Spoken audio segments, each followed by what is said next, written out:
just say everything's gonna be alright. The following is paid for by IMIC Incorporated.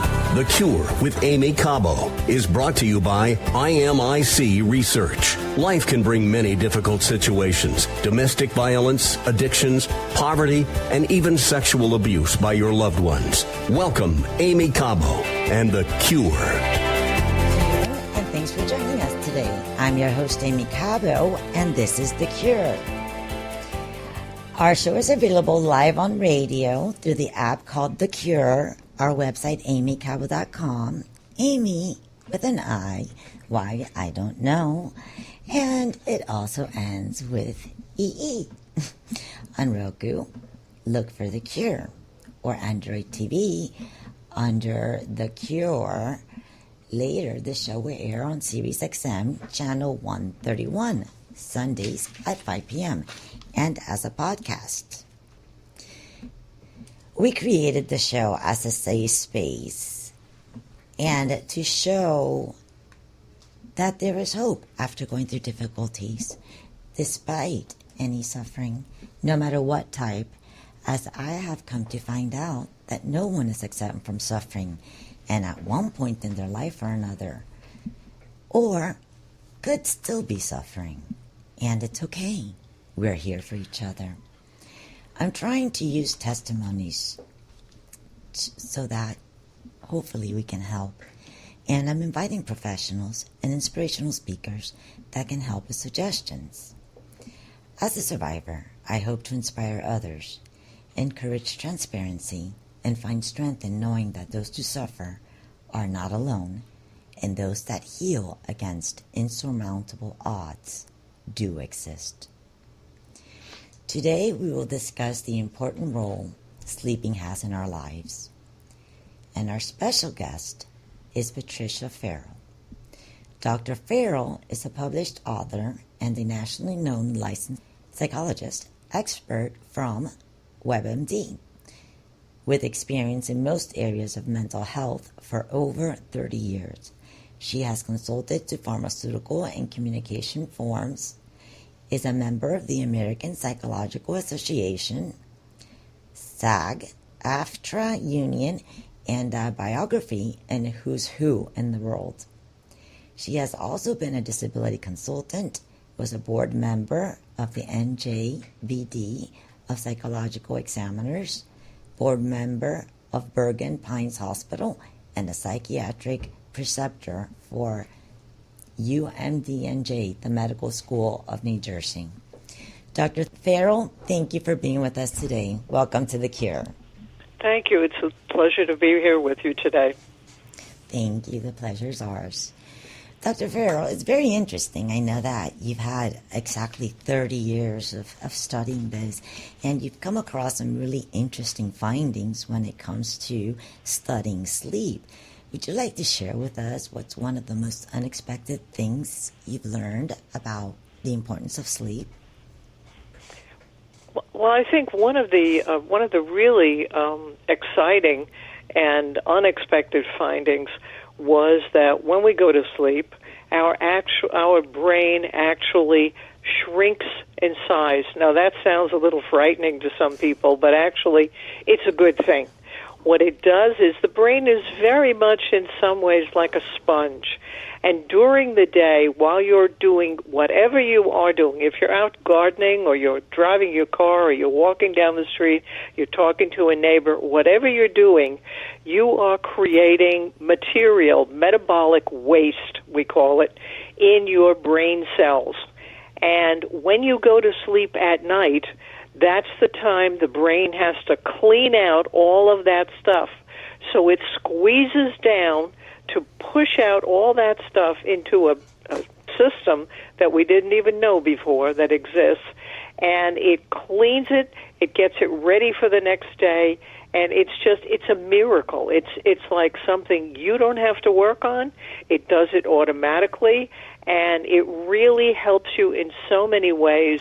We don't even know all the ways yet, but sleep and shrinking brains and actually a new brain the next day, a new, cleaner brain ready for the day and ready for the activities in which you want to engage. So almost as if we recharge when we sleep. It's a recuperation period. Like if you connect your cell phone, we get battery and we have energy for the next day. That kind of thing. Right. Yes, absolutely. The one thing that it really does also is it helps us to bring some of the body's, the entire body. It brings all of the body's activities, these unconscious activities, under control and begins to allocate to the different parts of the bodies and the different organs different tasks that must be done as you sleep. And one of the tasks that it does is it helps the insulin in your body work the way it's supposed to work, unless you're not getting enough sleep. And if you're not getting enough sleep, what happens then? Your brain starts releasing what's known as a stress hormone. It's called cortisol. And cortisol is, you might say, the enemy of insulin because it stops insulin from working the way it should. We believe that's the reason that people who have sleep-related difficulties may also develop diabetes. And we have seen lots of research that has shown that people who have jobs that require them to be on schedules that disrupt their sleep, such as nurses or fire persons, police personnel, all of them, they have higher rates of autoimmune disorders, just like diabetes. In fact, the nurses, unfortunately, and it was a very large study, it was 10,000 nurses, the nurses have higher incidence of breast cancer, and they think that sleep may play a role. So Wow. if you are going to do anything, I would say make sure you sleep tonight. Oh, well, yes. That's sometimes easier said than done. We're airing live from Miami, where we're going to be weathering the storm together in prayer. Oh, yeah. And for whoever's affected, we still don't know. Mm-hmm. But, yes, so basically sleep deprivation, for whatever reason, Absolutely. you're saying can make you sick, whether it be diabetes or breast cancer.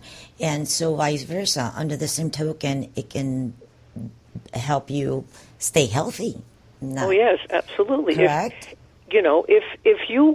If I said to you, there's one thing that you can do that's under your control that will make you a more creative person, a happier person, a healthier person, someone who may be able to avoid Alzheimer's disease, you would say to me, okay, what's that one thing? And I would say there's one word. How many hours of sleep? Yes. Yeah, Sleep. that's my question now. How many hours of sleep do I need to get there? Yeah, how much sleep? Yes. Oh, well, usually we say about 7 hours. Now, that's pretty much determined individually, but I would say not 4, not 3, the way some people seem to boast. Oh, I don't need to sleep at night. I can work on 3 or 4 hours. Well, I would have to question that, but sleep is generally about 7 hours. Now, children require, especially babies, require much more sleep. And they think that that is because of the size of their brain and the way it has to clean itself out quickly. It needs more sleep to do that. So we know that it can vary. Children can sleep up to 10 hours a day, and that's not bad because it may actually be very good for them. So we have to look at sleep as an individual matter, but as a rule for adults, 7 hours. And is there such a thing as too much sleep? Could it do the inverse? Could it make us sick?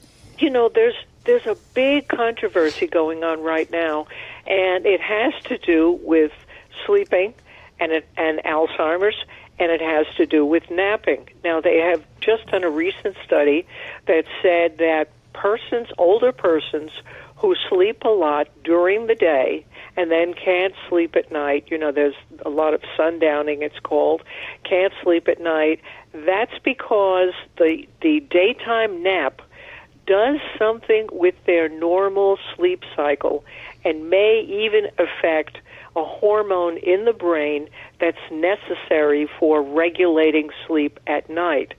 So they are concerned that elderly people, if they want to take a nap, maybe only a half an hour, maybe an hour at most, but be careful about the amount of daytime sleep. We know that corporations now have said, look, naps are a really good thing.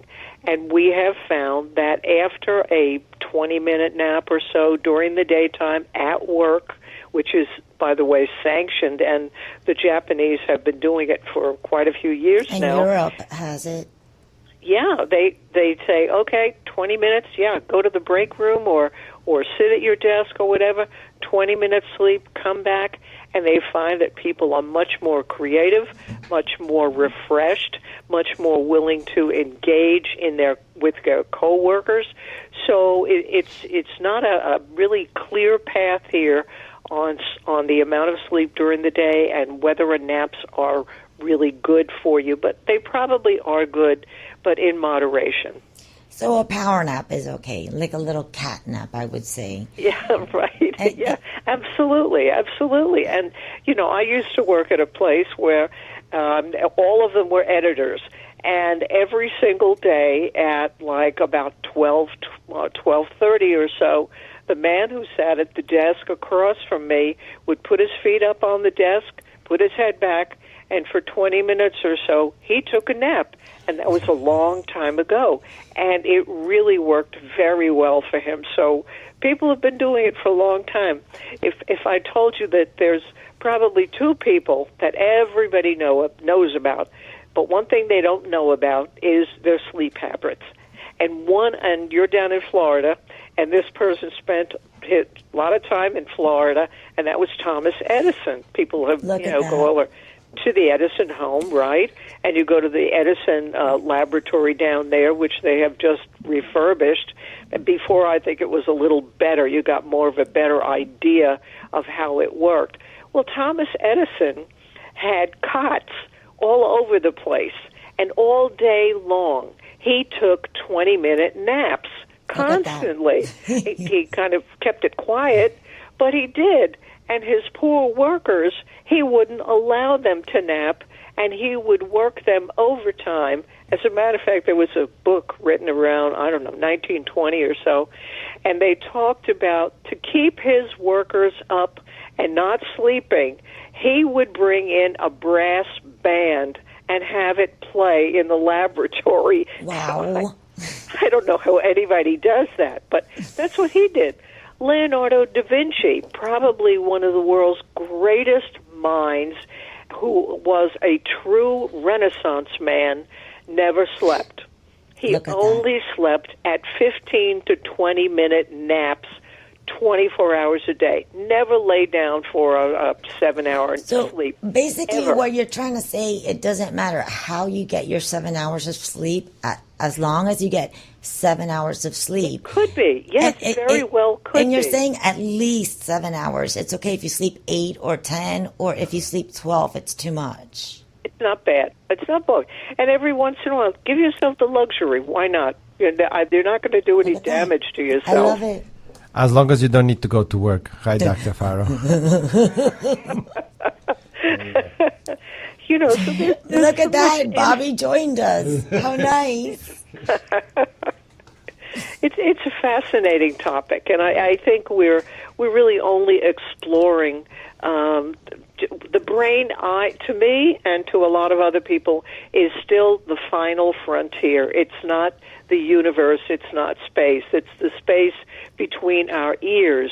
We still don't know enough about it. It is holding its mysteries back, and every time we find a new thing, it is shocking because it's been there in front of us. They just, maybe 2 years ago, they just discovered definitely something looking into.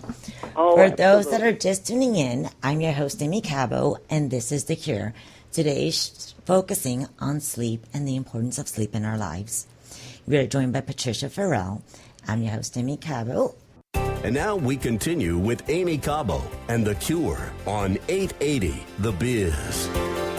Welcome back to the show. For those that are just tuning in, I'm Aimee Cabo, and you're listening to The Cure. If this is your first time tuning in, we are joined by Patricia Farrell, and we're talking about sleep issues. Dr. Farrell, we spoke about naps and that naps were good for us. What are some more interesting things that you can tell us? Is there such a thing as a good sleep position? Well, there's a lot of interesting information that you can get in my book, which is Sleep, Insomnia, Stress, What You Don't Know Can Hurt You. And one of the things that I would say is many people don't realize that they can actually improve so many areas of their lives. They can improve their ability to learn, they can improve memory, they can learn new skills. And one of the things that you can do, let's say you're going to go for a nap or you're going to go to sleep at night, one of the best things you can do is read material that you want to learn and remember just before you go to sleep. This is for anybody. You don't have to be a student. You can be anyone, because we know that when you go to sleep, your brain begins to take that information and put it into memory banks and form new connections so that when you wake up, it's going to be a new you in very subtle ways. But if you do that on a regular basis, you are going to find something wonderful is happening for you. So naps are great. Sleep is great. Don't give it a bad rap. You know, if you're sleepy, take a little nap.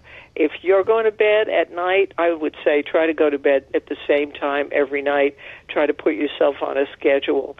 Try to get up the same time every morning. And that's an interesting point, too. We're finding out now, talk to your relatives. Find out if they have a natural time to get up in the morning, and you will find it's probably genetic. We're not sure. But you will find that they say, oh, yeah, I wake up at 5 or 6 o'clock in the morning. I don't need an alarm clock. I've never needed an alarm clock. Your body has a natural biorhythm. Oh, yeah, 3 and 5.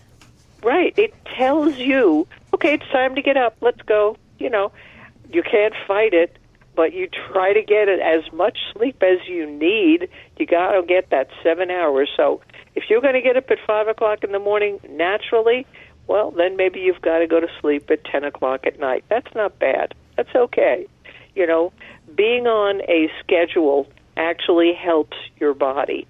In the long run, you are going to be doing good things for yourself. And isn't that what all of us want to do? Right. And if we're lucky, we get tired when it's time for us to go to sleep, and we wake up when it's time for us to wake up. Wouldn't that be lovely? Right. Right. And how about kids? When it comes to kids and school-age kids, could sleep deprivations mimic symptoms of ADHD? And could this be one of the yes recently? There is a very well-known, highly respected, prominent psychiatrist, Dr. Alan Francis, who writes for Psychology Today, but is a former director at Duke University Medical Center, and he's a great guy. And he says, you know, too many kids are being diagnosed with ADHD, attention deficit disorder, and they're being given medications for that. And we know these medications have very bad side effects, and one of them is it stunts children's growth. It also probably affects their brain in some ways. Wow. It causes them to gain weight. And suppose these children, instead of having a psychiatric disorder, really were sleep deprived. That's a good question. Amazing. And what an easy cure. And sleep is the cure. You don't have to give, they have to do more research into this. You can't just say the teacher's complaining this kid is active all day long. Well, of course, they're they're in a bad mood, they're tired, they're grumpy, they're active because they haven't gotten enough sleep. So what are schools doing that is either bad or good? One of the bad things is they're opening schools very early so that kids have to get there at 7:30 or 8 o'clock in the morning. We have to remove their phones Yeah, at a that's certain the time. wrong. Just remove the phone. They get bored. They fall asleep. Right, that's just the wrong thing to do. Children are children. We send them to pediatricians because they are not adults. Their brains are not adult brains, and they won't be until they're over the age of maybe 25 or 26. They're still developing their brains. So we are expecting these kids to act the way adults do, and we can't do that to them because their brains are not ready to go to sleep until probably 11 o'clock at night. That's when this sleep hormone called melatonin, which people are unfortunately giving to their kids to make them sleepy or using for themselves. You can buy it over the counter. I'm not recommending it.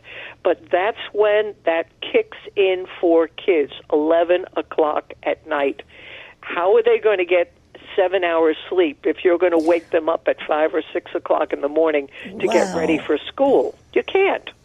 So schools have to begin to start later because they have to recognize there's a biological reason that these kids need to stay up later, get up later, and go to school later instead of taking psychiatric medications. I mean, we just have to begin to come to terms with that. I see. Because I know my son's high school opens earlier than my daughter's elementary. Right. So I see where you're coming from. Look how maybe the next big trials will be against the pharmaceutical companies for ADHD medications. Well, too much ADA medication is being prescribed. And it's superly overdiagnosed and misdiagnosed. Oh, absolutely. Absolutely. Just like bipolar disorder is being overdiagnosed in young children at as young as 3 years of age. Wow. How can you tell me in good conscience that a child of 3 is bipolar? From sleep deprivation? No, nothing to do with sleep. If you've ever been with a 3-year-old, they act out. Yes. That's normal, And why do they do that? Because there was a guy who worked at Harvard Medical School who suddenly decided that, this is very good. And he went out and he started telling all these physicians, no, we have to start looking for bipolar disorder and giving these children medication. No, I don't think that's good. I don't think that's incredible. Good. These evaluations have to be done very carefully. They have to be done by experienced people, and you have to use the most conservative things before you jump to other kinds of things. At least the least invasive.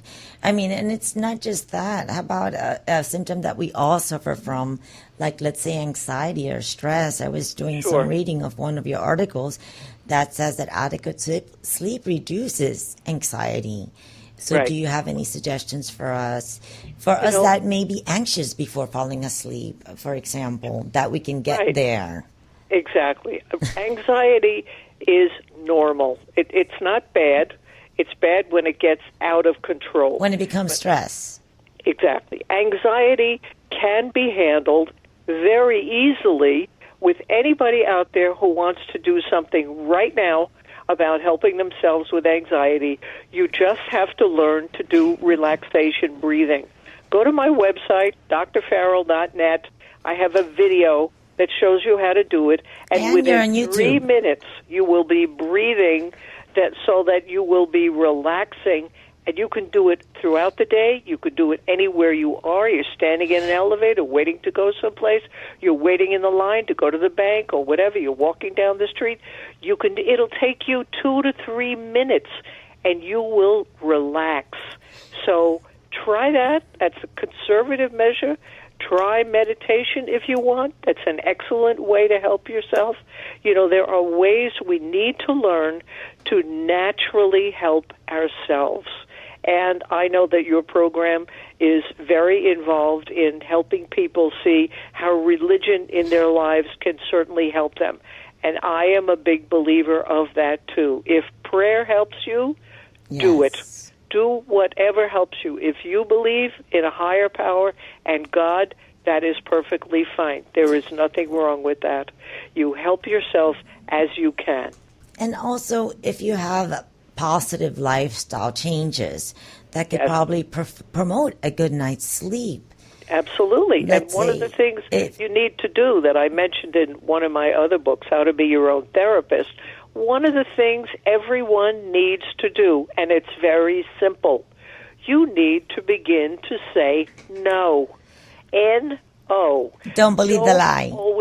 Don't always agree to do everything that people want or that they ask you to do. Think about it. Why are you constantly being used like some kind of doormat? You're agreeing to do everything. No. Well, You don't- that's exactly what I want to talk about when we return. I want to talk about nightmares, and I want about your book, How to Become Your Own Therapist, Step by Step. Sounds excellent. For those that are just tuning in, I'm your host, Aimee Cabo, and this is The Cure. You can listen every Friday at 2 p.m. After this, we will return with Patricia to discuss nightmare. And now we continue with Aimee Cabo and The Cure on 880 The Biz. We're back. Thanks for joining us. I'm Aimee Cabo, and this is The Cure. You can listen to The Cure Fridays at 2 p.m. live. It also replays Sundays at 5 p.m. on Sirius XM Family Talk Channel 131 or on the Cure app. We are joined today by Patricia Farrell, and we're talking about the importance of sleep. Dr. Farrell, a lot of people, it's more and more often that I hear of people that they struggle from nightmares. I understand that most of us have learned to deal with things that come across us during the day, but what do you do with nightmares? And could it interfere with adequate sleep? Some people believe that nightmares are actually a form of stress that has developed during the day and then comes out at night. Stress is not something that anybody should think nothing of, because if we know one thing, we know that stress kills people. It contributes to high blood pressure. It contributes to a breakdown in the body.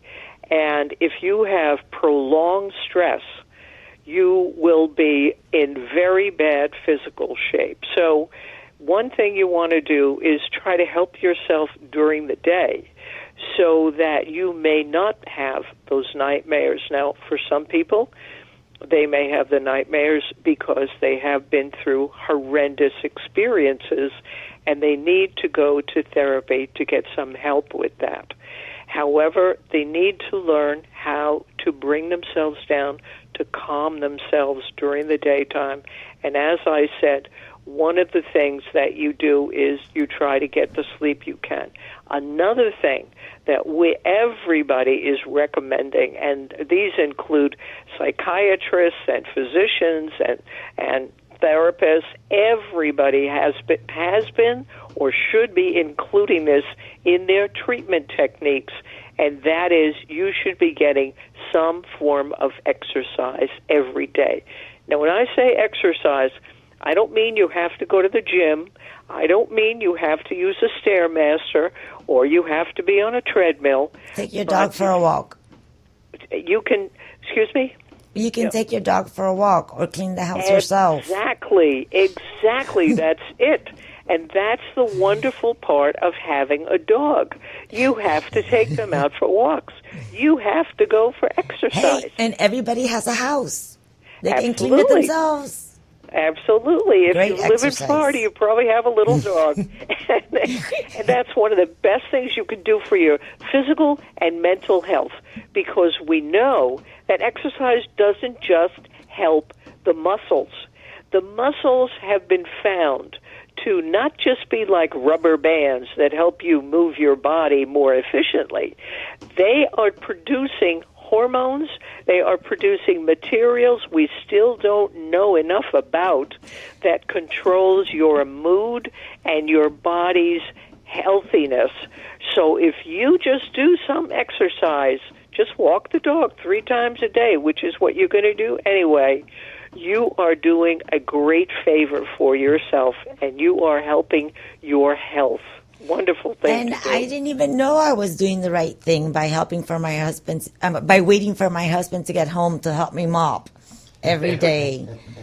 I didn't know that. I was helping him sleep. Wow, thank you See? so much, I was Aimee. helping you I really sleep. appreciate that. I really do. Now I'm going to be like See? so happy every day. It's like, thank See? you, Dr. Farrell. See, there's a good thing in every good deed that Yes, people there you do. go. See, I knew it. Yeah, every day. I mean, and if you wanted to do a little something, you wanted to do a little bit more exercise, a little bit more strengthening, you could ask anybody who's an expert in that area. Many people will say, just get a 1 or 2 pound weight, and you can just do a little arm exercises. Some people say, don't even Toddlers and bother with babies that. are great for that. Don't even bother with that. Just take a can of vegetables or whatever you have in the house and use that a couple of times to lift it up. That's A an watermelon. exercise. Right. There are exercises you can do without even thinking they're exercises. So Okay. instead of sitting on the couch So and watching... let's say you're calm all day long. Okay. You're so calm. And then you fall asleep, and, not thinking anything, nothing heavy in your mind because you trust God and everything. But then you wake up in a bed full of sweat. And you feel what? And is that related to nightmare? Mm-hmm. You wake up, in other words... So and- if waking up in sweats is related to a nightmare, Right. and you don't feel stressed, then are nightmares preventable? Can they be reduced, increased, or even avoided altogether? That's a hard question to answer. Sorry. And I think you would have to ask a sleep expert on that. And they might say that, you know what, maybe you have a sleep disorder that hasn't been diagnosed. I can tell you, I have gone to look at sleep laboratories where they have them all over the country now. Every major hospital has a sleep medicine unit. And they have people come in and they have them stay overnight, and they hook them up, and they have all kinds of stuff. They make all kinds of readings. I went to the one up at Cornell Medical Center in New York, and I saw what they did. And they find out that these people, many people don't even know it, that they have sleep apnea. Now, sleep apnea usually is in men over the age of 50 who are overweight, but anybody, including women who are not that heavy, can have sleep apnea. We don't know why it happens, but somebody can be awakening up to 500 times a night, and they wake up choking. They feel like their throat actually does close down. And they choke because their brain mechanism says, hey, you're not getting enough oxygen. Hey, come on, breathe. And so they wake up, and in the morning they feel terrible. But are nightmares associated with that? Very possible. One of the things they're recommending now, which is kind of interesting, if you don't want to go and get one of the apparatuses, you can go, I think anybody should go for a sleep evaluation if you're really having sleep problems. That's the thing to do. Well, other than sleep evaluations, reasons for waking up in sweats and having nightmares could be PTSD. People who have PTSD do have these. I mean, not that often, I would think, but I mean, at least for me, it's every once in a while. Right. So if that's the case, there is treatments that is for PTSD. Could these treatments be effective in reducing the occurrence of nightmares? And if so, what are they? Yeah, I don't know. I think one of the things that should be avoided is taking sleep medication on any kind of a prolonged basis. That is a dangerous thing to do. Well, I'm talking about not medication. There's other things that Well, there's a lot of reasons you could have nightmares, as you that's said. not There so could be. invasive.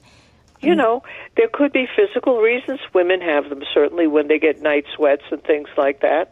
People have it because they've had terrible things that they've gone through in their lives, and those things come back to them while they're sleeping. And those need to be remediated with maybe a mental health or a physical health professional. That needs to be evaluated if it is coming on such a persistent basis and it's causing such difficulty waking up in the morning. You wake up in a panic or you feel terrible. I think that's something that's an indication that go for some help and see what you might be able to do. You know, I wouldn't dismiss that entirely. I would say, take a look, see what might be done. You know what I find out, what I find works best, and it's very inexpensive? Mm-hmm. Bobby just puts his hand over my head at night and prays over me. And it's not that I don't have nightmares and I'm not going to have nightmares. Hey, that's life. Right. Suffering is part of life. Mm-hmm. But at least, you know, no more. The sweating is gone, thank God. Mm-hmm. You know, and that helps too, because there isn't always a medical cure. Sometimes it just takes prayer. Sometimes it's something that you can do for yourself. You're absolutely right. And you try whatever you can try, and you see if it works. And if it doesn't, if it does, wonderful. If it does, you know, nobody needs to run. You know, there's something called an iatrogenic illness. And you know what that means? That means an illness that's caused by the intervention of a medical or a psychological person. They can cause an illness in some way. You go for an evaluation and they start giving you a medication that's really not needed and maybe not good for you, and you get side effects. And now they're going to give you a side effect medication for the first medication they gave you. Now you're taking 2 medications. Yes. Is that a good thing to do? No. I knew a woman who, well, a very delightful woman, who was referred to me by a physician, and he said she can't leave the house. She used to be able to go out shopping. She went with her friends.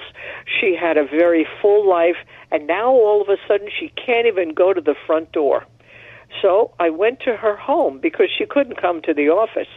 And I sat there, and the first question that I asked her was, have you had any change in any of your medications? And she said, yes. Last week, the doctor changed my medication for high blood pressure. I said, and what happened? She said, and all of a sudden, I was getting panic attacks. I can't even go to get the mail at the front door. Wow. I said, okay, please go back to the doctor and talk to him about the medication he's giving you, because I think maybe you're getting a side effect, and it's a panic attack. And sure enough, it was. And the next day, she was out with her friends to Atlantic City again. So, you know, sometimes it's not good to change medications. Sometimes it's not good to take medications, and you have to take them with care, not casually. You don't take, even over the counter, you don't take things casually. You take everything, including aspirin. You know, aspirin has its problems. It's a wonderful medication. I'm not an expert in medical affairs, but it does have things that it can cause. Probably the least medications you take, the better. And we only have a few minutes left, so I wanted to talk to you about your book, How to Be Your Own Therapist, Step-by-Step Guide, Taking Back Your Life. Mm-hmm. And could you tell us? Well, I think, you know, one of the things, there's another thing that I would recommend. Besides learning to say no, stop saying to anyone, why? Why doesn't start a conversation with somebody? Why doesn't start a communication with somebody? Why put somebody's back hairs on edge? It causes them to be negative. So use what therapists use. Reframe the question if you want to know something and say something like, tell me how to understand what you're telling me. Help me to understand what you're saying. Don't say why. Why did you do that? No. what was the reason that you were thinking about that led you to do that? It's a little longer than why, but it certainly will get you a better result. It's worth the effort. It's certainly worth the effort. I mean, I know it takes longer to say, but it's certainly worth the effort. But you want to get to a communication level that is comfortable for both of you, and you want to resolve a problem possibly in the most pleasant way possible. And anybody, I can tell you, I have talked to psychiatric patients who have been out of control and told me that they were hearing voices. And when I started speaking to them in a way that was not confrontational, which people unfortunately do, and didn't tell them, no, you're not hearing that, and just say, please tell me, what is it that's happening? Let me understand you. They became calmer, they talked to me, and it was much easier to communicate with them. You can communicate better with anybody that way. And that's the way to learn to be your own therapist. Learn to be a better communicator. Learn to not use the word why or to say yes all the time. Learn to be, you're important, you know. Learn to remember you're important. You're put on earth for a reason. And that could be to help others, but not to forget about helping yourself, because you are important. So you have to remind yourself sometimes that it's okay to say no. I think you couldn't have said it better. Thank you so much, Dr. Farrell. Unfortunately, we've come to the end of the hour, but it was a pleasure to share this time with you and all our listeners. And a big thank you to our special guest, Dr. Patricia Farrell. Thank you, Patricia. Thank you. And thank you, Boris, and the great Wanda. For more information on Dr. Farrell, it can be found on AimeeCabo.com under guests. Please check it out and get one of her books, which sounds excellent. I'm Aimee Cabo, and this is The Cure. Thanks for listening. AimeeCabo.com for previous shows. Until next Friday. If you suffer from persistent depression, call Neurosciences Medical Clinic to schedule a free consultation for new effective FDA-approved treatments such as intranasal ketamine or Neurostar TMS, a no-medication treatment. Neurosciences Medical Clinic. Call now, 786-600-7005. Neurosciences Medical Clinic, 786-600-7005, 786-600-7005. The Cure with Aimee Cabo was brought to you by IMIC Research, 786-310-7477 or www.godisthecure.com. Tune in every Friday at 2 p.m. for The Cure with Aimee Cabo, right here on 880 The Biz.